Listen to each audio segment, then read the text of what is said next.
Assalamualaikum warahmatullahi wabarakatuh. Sampurasun. Bapak Ibu yang saya hormati, yang hari ini kita bersama-sama berkumpul untuk menapakur diri dalam sebuah rencana kepentingan jangka panjang tentang bagaimana wujud Indonesia masa depan, wujud Jawa Barat masa depan, dan wujud seluruh kabupaten kota masa depan, dan seluruh kelurahan dan desa masa depan yang dipimpin oleh para kubu dan para lurah.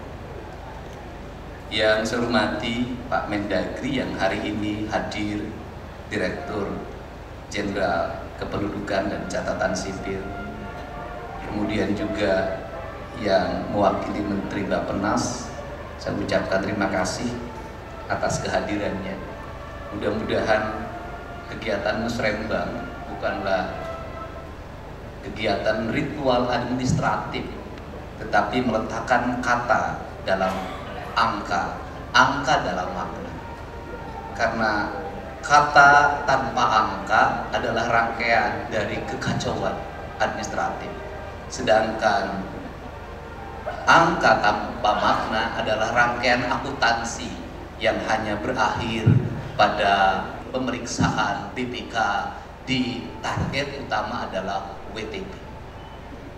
Saya memahami pembangunan para hadirin semua. Saya tidak bisa menyebutkan satu persatu. Tadi sudah disebutkan semuanya oleh Pak Ketua DPRD. Dan sangat istimewa pada hari ini juga kita dihadiri oleh sewesiwi siwila lawangi sekeseler pajajaran, baik anu ngau di Sumedang, au ngau di Cirebon, dan anu ngau di Sudut Kuningan. Sisa peradaban yang masih tersisa, yang memiliki garis genetika, yang hari ini masih ada, yang mungkin Bupati Bogor gelisah karena tidak ada sekeseler anu ngau di Bogor dalam bentuk kasultanan atau kasepuhan. Tapi masih ada Pak Bupati, yaitu sekeseler yang ada dalam kasepuhan-kasepuhan yang terhampar di wilayah Banten, wilayah Bogor, wilayah Sukabumi, wilayah Cianjur sampai Garut. Saya akan bicara tentang perspektif kebudayaan. Ada 3 kerangka berpikir tentang sejarah keberadaban masyarakat Sunda yang terdiri dari Sunda Kulon, Sunda Kidul, Sunda Tengah, Sunda Wetan, dan Sunda Kaler. Yaitu ada 3 variabel ideologi dan politik. Yang pertama, awalnya adalah variabel kasepuhan. Variabel kasepuhan itu adalah cita-cita peletakan kerangka dasar tentang politik zaman itu yang mengembangkan ajen Tritangtu sebagai sendi dasar pembangunan kepemimpinan. Kemudian berkembanglah titah Sri Baduga bernama ajaran Siliwangi. Ajaran Siliwangi itu sesungguhnya ajaran yang memadukan tentang manusia Indonesia seutuhnya, insan kamil dalam kaidah Islam, rawayan jati dalam kaidah Sunda, bahwa manusia Siliwangi itu adalah manusia yang bersatu dengan tanahnya, manusia yang bersatu dengan airnya, manusia yang bersatu dengan udaranya, manusia bersatu dengan panas mataharinya. Kebersatuan itu naik pada tingkatan yang kedua, yaitu persenyawaan. Persenyawaan naik ke tingkatan yang ketiga adalah penyerahan. Penyerahan naik ke tingkatan yang keempat adalah ketiadaan. Tingkatan yang pertama bersatu itu sifatnya material. Tanah, air, udara, matahari secara material disatukan, maka dia akan melahirkan kehidupan. Cara bersatunya harus simbiosis, mutualisme. Tidak boleh saling membunuh, tidak boleh saling mematikan. Andai kata satu mati itu demi yang lain, andai kata demi yang lain dia memangsa, bukan karena keserakahan, dia ada karena ekosistem yang mengharuskan dia berbuat seperti itu. Maka sesungguhnya dalam filsafat dasar ini Teh Rike dan Kang Dede serta Teh Jihan, itu kita bicara tentang filsafat dasar dunia. Pasti dunia terbelah dalam 2 filsafat, yang satu barat, yang satu timur. Barat mengajarkan apa? Barat mengajarkan Bellium contra omnibus, bahwa manusia satu sama lain itu saling menaklukkan, bahwa hubungan manusia dengan alam itu saling menaklukkan. Alam ditaklukkan, dieksploitasi, alam ditaklukkan, dieksploitasi, maka lahirlah revolusi industri. Dari revolusi lahirlah industrialisasi, dari industrialisasi lahirlah kolonialisme. Dari kolonialisme lahirlah kemerdekaan. Dari kemerdekaan lahir lagi revolusi industri kedua. Lahir ke revolusi kedua kapitalisasi yang berbungkus kesejahteraan. Dengan model pendekatan orang kaya boleh terus kaya, tapi syaratnya dia harus bayar pajak yang tinggi. Negara memungut pajaknya. Pajaknya dikontrol oleh demokrasi dengan trias politika. Trias politika membagi kekuasaan antara legislatif, eksekutif, dan yudikatif. Tujuannya adalah kemakmuran. Maka pajak itu harus melahirkan sistem negara yang menjamin orang miskin punya rumah, orang miskin punya sekolah, orang miskin punya harapan masa depan, ada jaminan kesehatannya, orang miskin punya jaminan hari tua. Meski dia nganggur, negara tetap menggajinya. Gaji ini diperoleh dari siapa? Dari kaum kapitalis yang membayar pajak dengan mahal pada negara. Negara mendistribusikan untuk melindungi mereka dari cengkraman kapitalisme itu. Apakah kapitalisme melahirkan kemakmuran? Melahirkan keadilan, melahirkan. Lahir negara-negara besar dan raksasa yang hari ini sedang berhadapan dengan apa? Komunisme yang kapitalisme, yaitu Tiongkok. Nah, kemudian di wilayah timur dia berkata pada apa? Kita dengan alam tidak bermusuhan. Kita dengan alam adalah saudara. Kita tidak mungkin bermusuhan dengan tanah karena kita dari tanah. Kita tidak mungkin bermusuhan dengan air karena kita dari air. Kita tidak mungkin bermusuhan dengan udara, menaklukkan udara karena kita dari udara. Kita tidak mungkin menaklukkan matahari karena kita bagian dari matahari itu sendiri. Maka dia adalah persenyawaan. Seluruh persenyawaan itu masuklah nilai yang namanya ruh. Ruh itu mengajarkan rububiyah. Rububiyah itu mengajarkan penghambaan. Maka manusia yang bersenyawa dengan tanah, air, udara, dan mataharinya, dialah manusia yang menghamba pada Tuhannya. Melalui apa? Melalui penghormatan pada tanah, air, dan udara. Nah, kenapa? Karena Tuhan disembah oleh kita. Melalui apa? Melalui kita yang dihadirkan di muka bumi. Tak akan pernah bertemu dengan Tuhan manakala kau tak memahami matahari. Kau tidak akan pernah bertemu dengan Tuhan manakala kau tidak memahami air. Kau tidak akan bertemu dengan Tuhan manakala kau tidak bisa memahami udara. Kau tidak akan pernah bertemu dengan Tuhan manakala kau tidak bisa memahami tanah. Kenapa?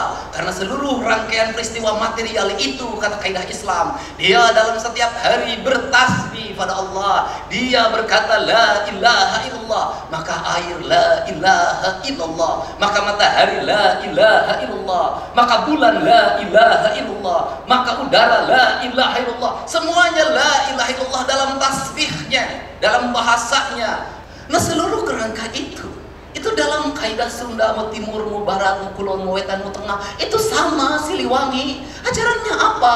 Ajarannya sarendeg, saigel, sabobot, sapihanean, kacai jadi saleuwi, kadarat jadi salonggak, tara pagirang kirang tampian. Karena itu sarendeg, saigel, maka dia ada kalimat tiga. Ada kalimat satu yang direndegkeun, dua yang diigelkeun, yang ketiga anu ngarendegkeun jeung nu ngigelkeun. Kemanunggalan itulah yang disebut dengan insan kamil. Maka kaum insan kamil, kaum rawayan jati, kaum manusia Indonesia, dia tidak pernah sama sekali mengakui apa yang dia lakukan. Kalimatnya apa? Hirup syukur sasamperan, awak ukur sasampayan, sariring-riring dumadi, sarengkak sapen pola, sadaya kersaning Gusti. Kata Kiai, Pak Wakil Ketua DPRD Jawa Barat, itu Pak Iwan mengatakan, itulah yang disebut dengan la haula wala quwata illa billah.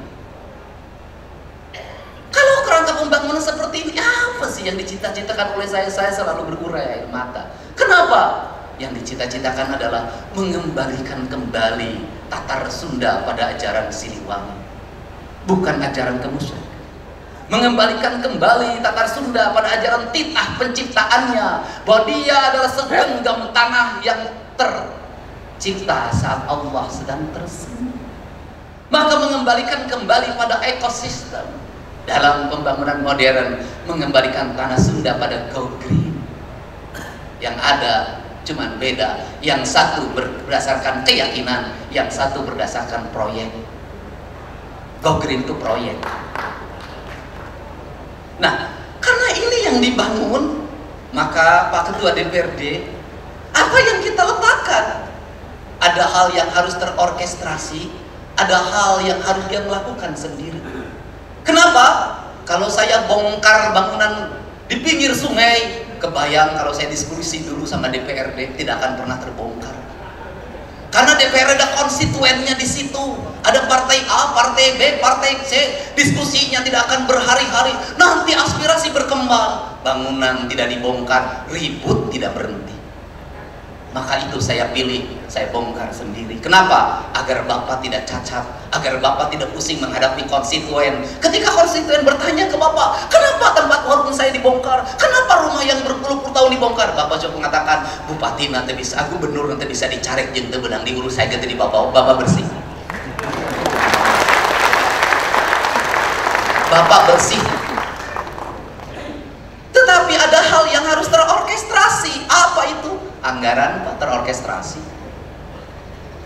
Ada perencanaannya, ada PPK-nya, ada KPA-nya, ada auditnya.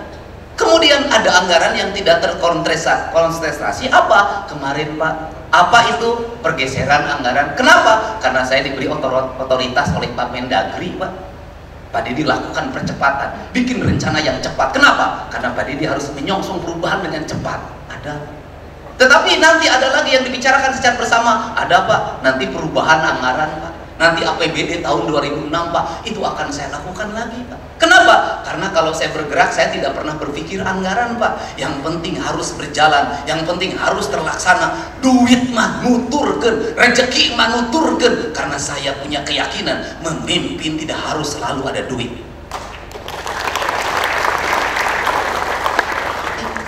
Kenapa? Para raja dulu tidak menyusun APBD. POC itu membangun gedung negara di Cirebon, ini tidak ada itu persetujuan DPR-nya. Bagus Pak. Yang ada persetujuan DPR-nya kita sudah beberapa kali SDG runtuh Pak. Kenapa itu terjadi? Karena kita kolaborasi hanya dimaknai oleh berkumpul bersama untuk memutuskan, bukan rasa dan cinta. Kolaborasi itu tidak harus mesti dimaknai bahwa kita rapat. Kolaborasi harus tidak dimaknai bahwa kita ini berkumpul membahas pleno 1, pleno 2, pleno 3. Kolaborasi adalah ketika ada tindakan darurat untuk kemanusiaan, untuk keadilan, untuk rakyat, maka semua berkolaborasi dengan apa? Minimal mendoakan, atau minimal diam. Atau kalau mau ngomong, silahkan ngomong sepuas hati Anda. Kenapa? Itu perlu. Pemerintah perlu otokritik. Saya selama ini dikritik tidak pernah habis. Dan yang paling menarik adalah di Cirebon. Ada orang yang marah sama saya. Jalan di Cirebon goreng. Gubernurna lain Bapak Aing, tapi Bapak Terek. Saya katakan jadi gubernur baru 2 bulan. Terus ketika dicek jalannya jalan kabupaten. Kunaon jalan kabupaten ngambek ka aing ari sia. Kunaon teu ngambek kabupatina. Kan menjadi aneh. Kenapa? Otokritik boleh, tapi harus logis. Perbanyaklah kritik pada saya. Pada apa?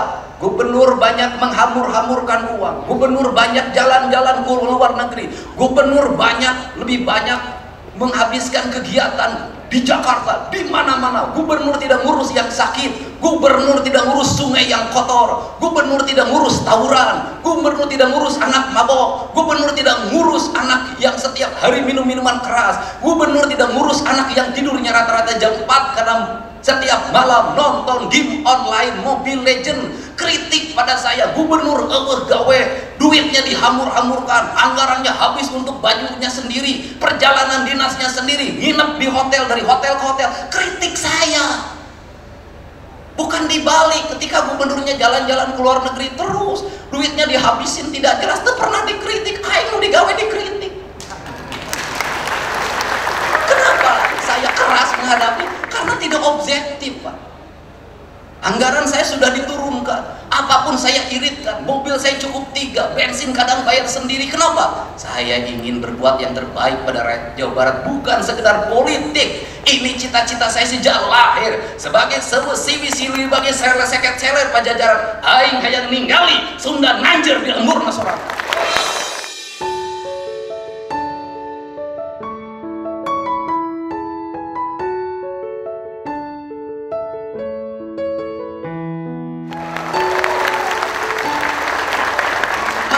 Sekda berapa kali ngomong kepada saya tidak punya rasa takut apa.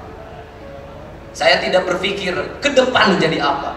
Saya tidak berpikir apakah saya populer atau tidak. Saya tidak berpikir apakah saya punya elektoral atau tidak. Tidak penting bagi saya. Bahkan saya tidak berpikir tentang keselamatan nyawa saya. Saya hanya berpikir sebagai titah prajurit Siliwangi, saya ingin memperlihatkan di tanah Sunda ada pemimpin yang membela kepentingan rakyat.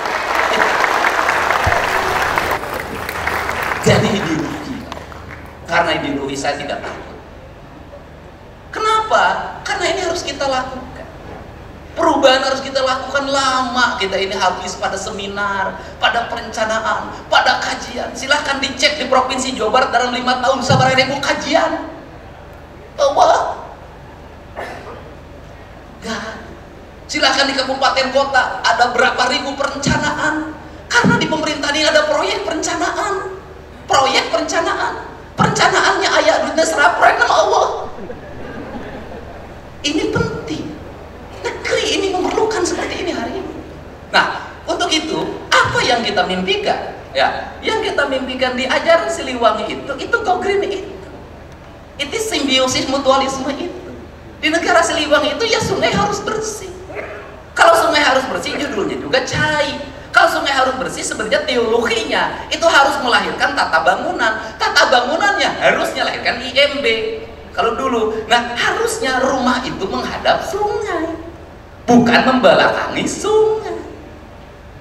Nah hari ini ya saya bongkar. Kenapa? Karena sungai tidak terlihat, sawah tidak terlihat. Seluruh Jawa Barat jalan rayanya dipenuhi oleh warung. Saya nanya Pak Wali Kota, Pak Gubernur, saya mau beresin BBWS. Itu warung-warungnya. Bapak nggak berani nertibin? Dari dulu Pak. Ya saya tahu dari dulu. Saya nanya, Bapak berani nertibin nggak? Dia mengatakan tidak berani. Ayo Wali Kota wete wani komo lurah. Ini fakta. Nah, kalau seperti itu apakah saya akan membiarkan? Tidak. Saya akan datengin Pak. Saya akan diajak bicara. Kita kembali pada hak dan kewajiban. Itu milik negara. Kembalikan hak negara pada negaranya. Kenapa? Negara untuk kepentingan rakyat, bukan untuk kepentingan perorangan. Di Indonesia itu, di Sunda itu harus dimulai dengan berani. Kenapa? Kalau tidak mulai, orang Sunda mah turut munding. Orang Cirebon juga sama, ada Sunda kene. Cuma ada 3 variabel kebudayaan di Cirebon. Ada Sunda Cirebon, ada Sunda asalnya dari Priangan, kemudian ada Jawanya Jawa Cirebonan yang dipengaruhi oleh kebudayaan dari Jawa Tengah. Saya paham itu. Nah, kenapa turut munding? Loh, orang Sunda itu kalau sudah dimulai deg beres, Pak, nanti juga ngomong kabeh cek aing. Nanti ada teman kita yang sahabat kita nanti ngomong, kita teh babaturan aing, wanion, diajar silatna di aing. Orang Sunda, kemudian orang Sunda tuh begitu karakternya, tuh turut mending nanti rame, dan itu bisa. Dan hari ini ketika mulai, siapa yang melakukan pembelaan terhadap kebijakan Provinsi Jawa Barat, kebijakan kabupaten kota yang beri pada rakyat, Pak? Melakukan pembelaannya pada apa? Dengan memberikan komentar dukungan melalui jejaring sosial. Dan itu demokrasi terbuka, Pak. Dan itu partisipasi publik. Siapa yang melawan arus media sosial, yang itu mendukung kebijakan pembangunan, sesungguhnya dia sedang berhadapan dengan rakyat yang memilihnya sendiri. Nah, kalau seperti itu kita harus merangkap pada apa? Pada nilai, value.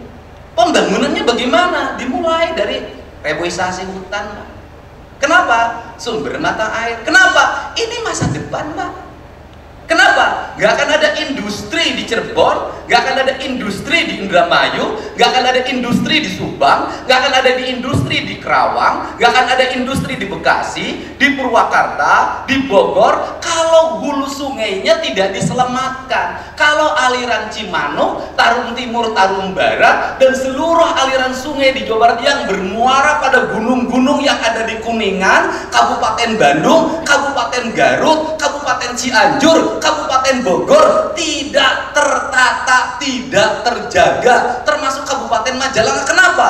Kehancuran di gunung akan berdampak pada kehancuran di wilayah lembah, pendataran. Maka konsepnya gunung kudu awian, lekop kudu balongan, lebah kudu sawan. Itu konsep tritangtunya Tatar Sunda, ajaran Karuhun yang mengajarkan tentang bagaimana Tatar Sunda dibangun dalam kerangka itu.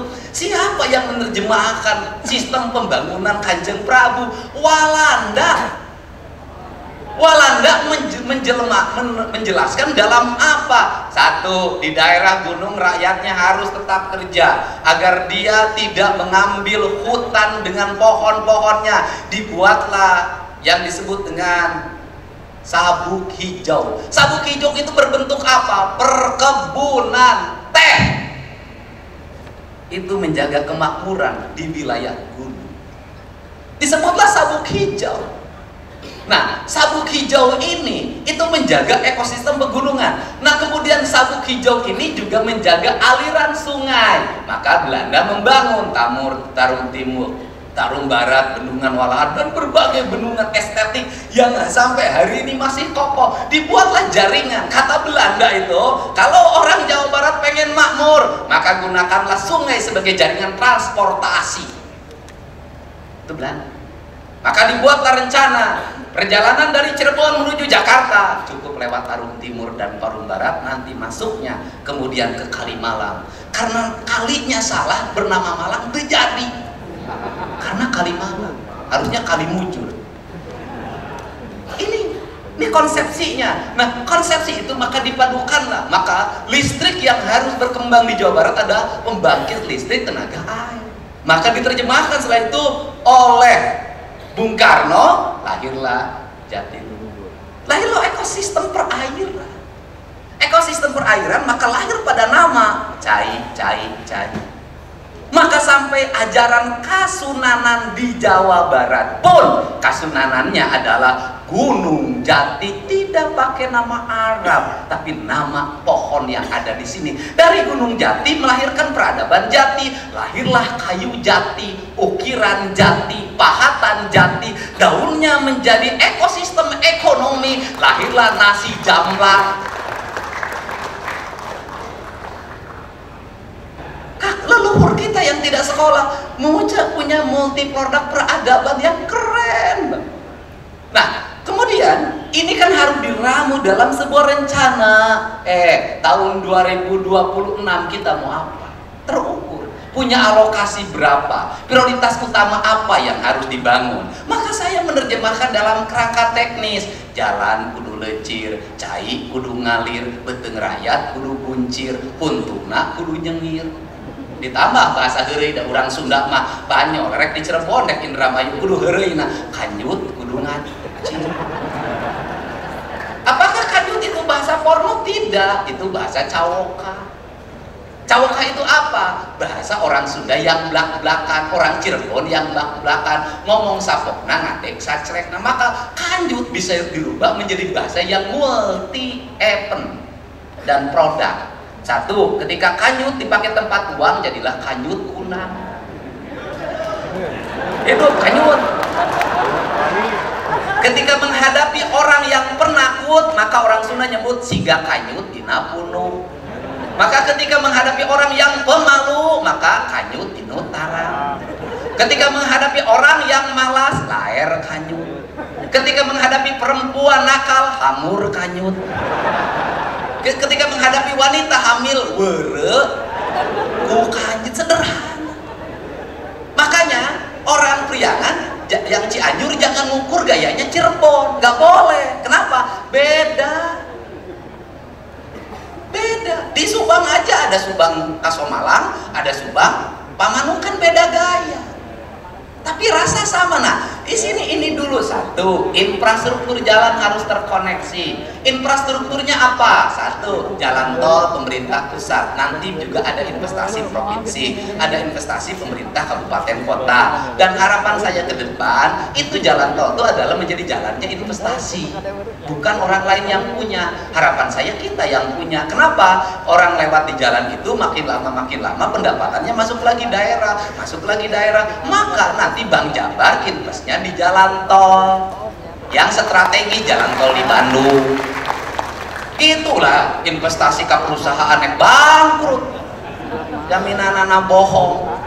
Kalau kurang ya jadi desa sekolah, kemudian buta huruf, bisa jadi haji 4 kali dagang di pasar, dagang daging, make rasa atau bisa katipu. Salah kena beger deui ka pangi. Make rasa. Make mana? Nah, ini terkoneksi, maka terkoneksi jalan nasional, jalan tol nanti ke jalan nasional, jalan provinsi, nanti jalan kabupaten, jalan desa. Maka perencanaannya harus terkoneksi, Pak, tidak boleh masing-masing. Nanti desa bangun mana, provinsi, kabupaten bangun mana, provinsi bangun mana. Bila perlu perencanaannya bareng, bangun jalan provinsi di sini, koneksikan dengan jalan kabupaten di sini, koneksikan dengan jalan desa di sini. Itulah disebutnya hari ini perlu berkumpul antara bupati wali kota masing-masing berdiskusi agar terjadi konektivitas itu.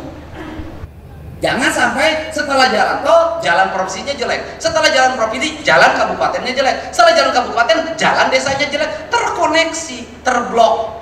Tuh. Nah, kemudian provinsi akan menyelesaikan apa? Tahun 2027 jalan provinsi ditargetkan 100% selesai. Setelah itu apa dari provinsi? Kita akan mengintervensi jalan-jalan kabupaten.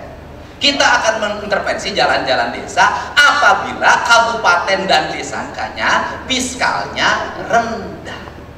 Di mana itu? Wilayah gunung. Kenapa wilayah gunung? Tidak ada pendapatan seperti wilayah industri. Harus dilindungi mereka.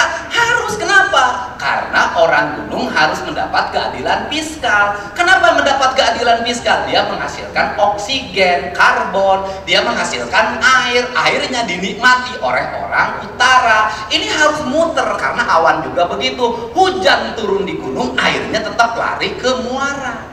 Alam begitu. Dibuat nanti siklus di situ.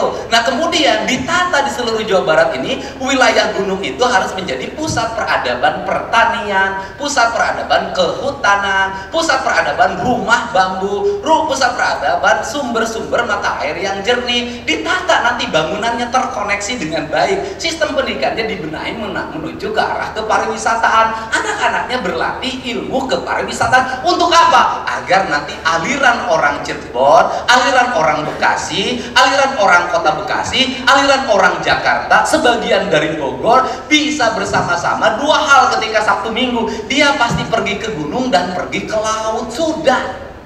Tetapi semuanya, gunungnya di Jawa Barat, lautnya di Jawa Barat. Tapi yang piknik harus yang punya duit. Jangan alasan studi tour, karena itu yang miskin piknik tambah miskin. Ini kan. Nah, setelah jalan nanti kita koneksikan lagi, air mengalir, maka irigasi harus tertata. Makanya harus tertata. Saya kemarin ngomong sama kepala PSDA, curhat ke saya. Selama ini saya jadi kepala PSDA belum pernah dapat alokasi anggaran provinsi, rata-rata pakai DAK. Saya hanya anggaran rutin saja. Nah, hari ini baru dapat alokasi hampir 200 miliar dari provinsi. Nanti terintegrasi. Nah, kemudian seluruh daerah aliran sungai dan jalan yang ditata ini harus mengarah pada yang berikutnya, estetika. Jalannya estetik, kemudian jembatannya estetik, lengkungan-lengkungan pengaman jalannya estetik, saung-saung sawahnya estetik, kemudian rumah-rumah dinas pengisi penghuni, penjaga aliran sungainya estetik, penjaga danau-danaunya estetik. Maka perspektif yang kedua hari ini adalah Bapeda harus punya catatan berapa ribu jumlah mata air di Jawa Barat, sumbernya dari mana, berapa ribu embung, berapa ribu danau, berapa ribu setu, kata orang Bekasi. Diidentifikasi untuk apa? Segera ditata, sertifikatkan menjadi milik negara. Hati-hati kalau tidak segera disertifikatkan. Besok pengusaha datang ke situ, ada hotel, kemudian ada danau, maka dia pagar, dia klaim itu adalah danau dia. Ini aset, Pak. Anggarkan yang cukup. Nah, ini ditata, kemudian nanti bikin desain-desain bagaimana penataan irigasi, saung-saung irigasi, saung sawah. Saya ingin ada konsepnya. Untuk apa? Hamparan Jawa Barat, hamparan tanah Sunda adalah hamparan bumi Katulistiwa yang terpancar dengan siliwanginya, yang terpancar dengan tata estetikanya. Kan seperti itu. Tetapi ketika mengalami pertumbuhan, tata ruangnya jaga. Jangan sampai ketika diserbu pariwisata mengesampingkan aspek tata kelola tata ruangnya, menyampaikan aspek-aspek perlindungan lingkungannya. Kan kacau. Kenapa kekacauan terjadi? Puncak itu adalah gambaran, dan Cianjur gambaran kekacauan dalam pengelolaan tata ruang.